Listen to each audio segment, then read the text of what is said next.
Sony stepped out and said, hey, we need something, anything, somebody, please, God. Just, I don't care what it costs to buy something. And so somebody internally at Sony went, what if we bought the EVO fighting game tournament? And so they did.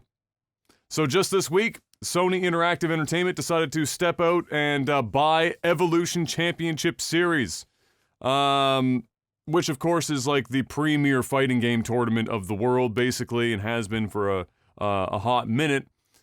This has a couple of ramifications, of course, but the first thing that I was trying to come up with in my mind was, like with any purchase, is how does this benefit Sony? What does Sony get out of buying EVO?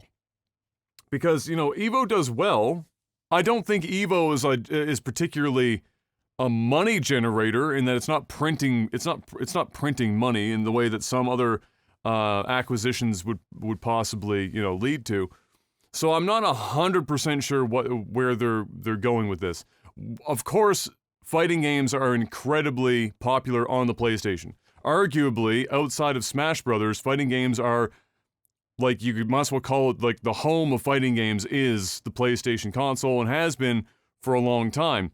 And tournament organizers, not just for EVO, but in general, use consoles primarily for these tournaments, and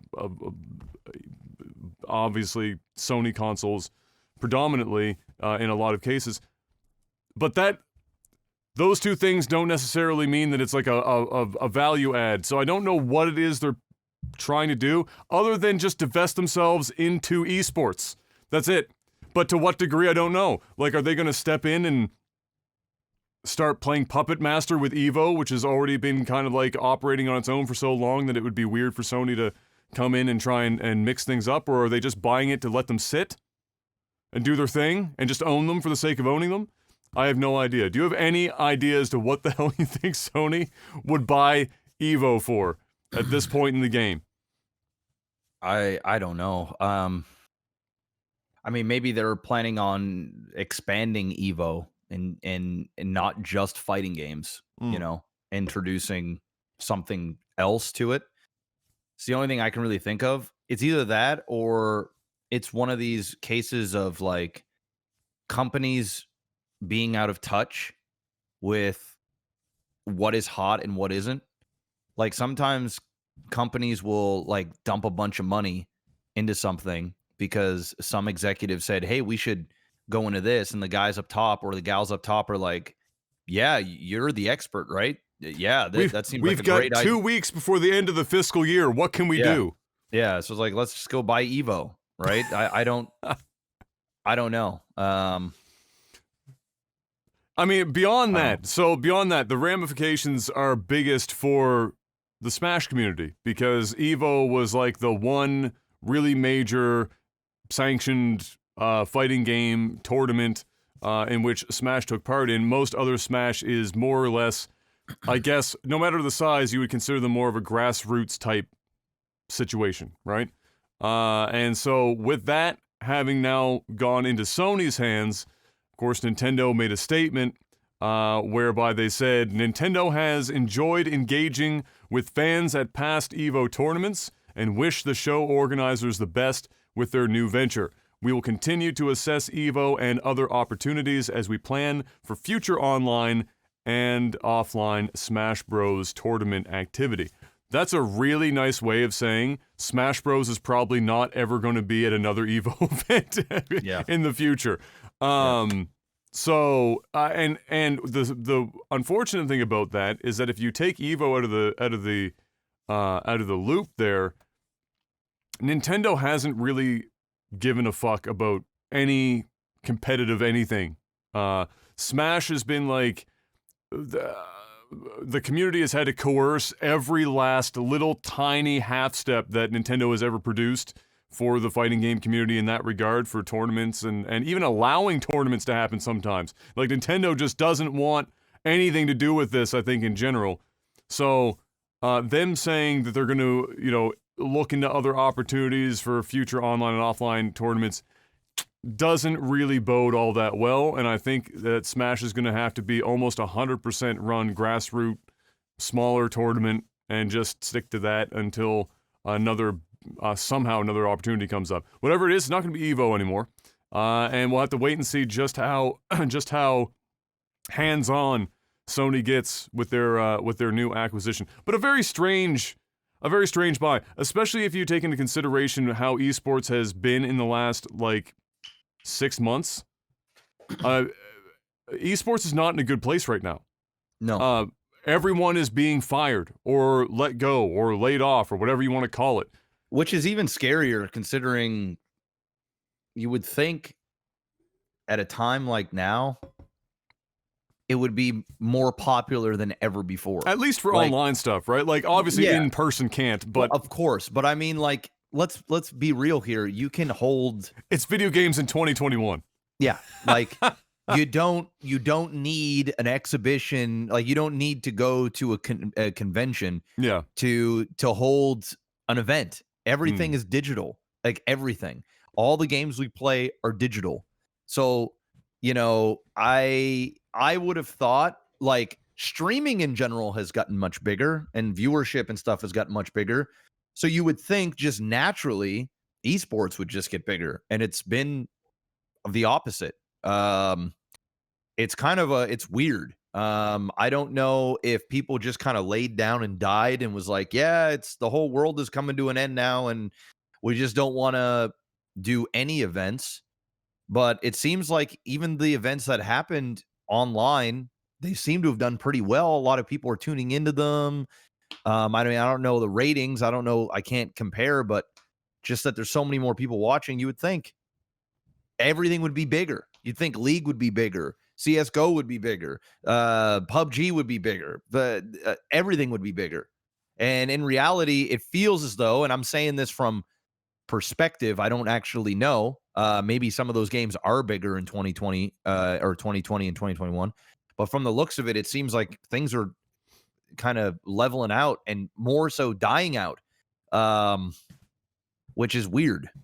Well, I think some of the hurdle is that other than the already premier events or games let's say League of Legends and Dota and CS:GO and whatnot, and even then to a degree, some of these tournaments really struggle to even drive huge numbers for online events, or not even online events, but just viewership online.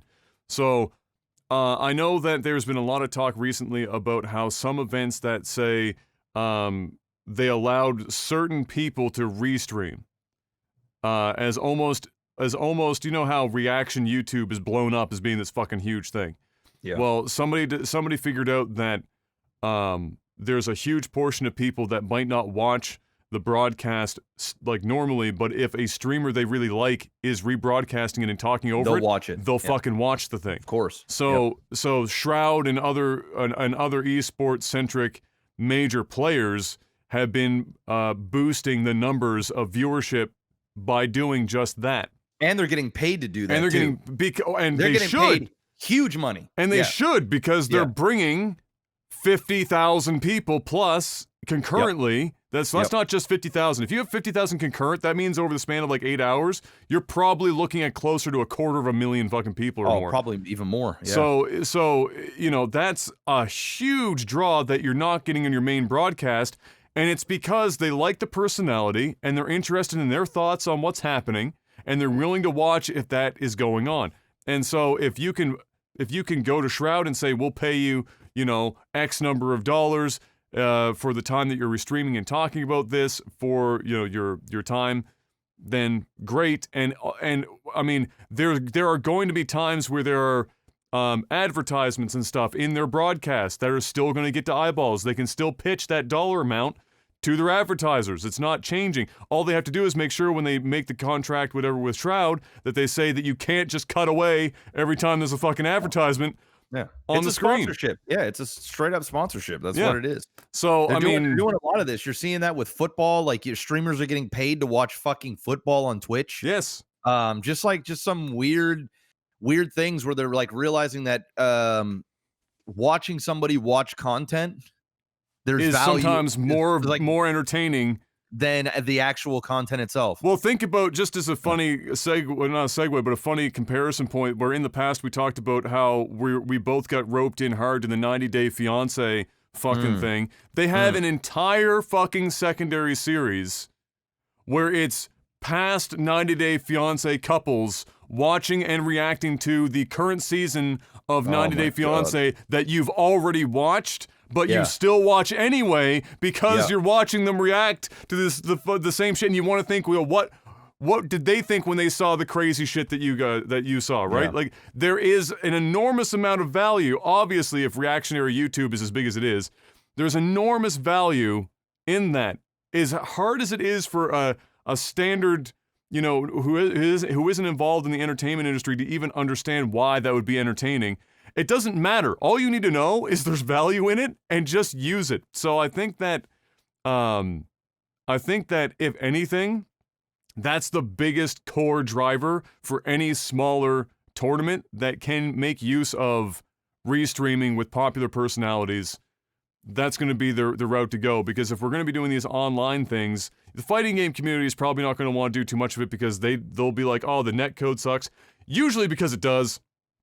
Or latency is just straight up a problem. You got one player on one side of the country and one player in like Europe. You're not going to want, that's not going to play out so well. When you're talking about fighting games needing every frame, it's not going to work out so well. But other games, it's not as big of a deal. And that makes that will play into it some. But otherwise, I agree. You would think that in 2020,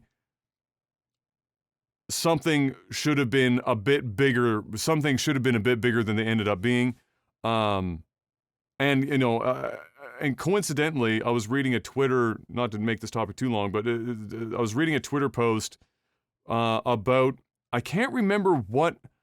I wish I remember which game it was. I don't know if it was Valorant or CS:GO or something, but it was definitely team based, and it was people discussing the fact that what was it?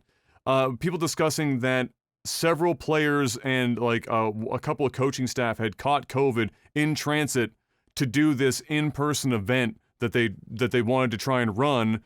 It was overseas somewhere. It might have been in Singapore. That might be a clue as to what game it was. It might have even been League. I don't know. But no, probably wasn't League.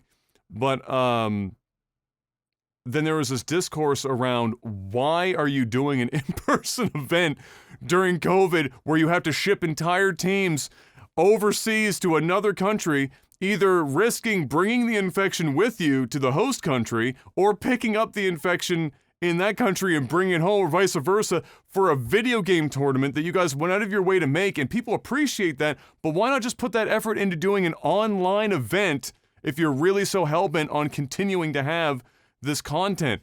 And that just seems to be a friction point. I don't know, obviously it's got to be harder to do online events than it seems from the outside. That's the only thing I can think of. Can't be harder than doing live events. Well, not that I could come up with. I mean, but yeah, I know what you're saying. But yeah, it's crazy. It's crazy.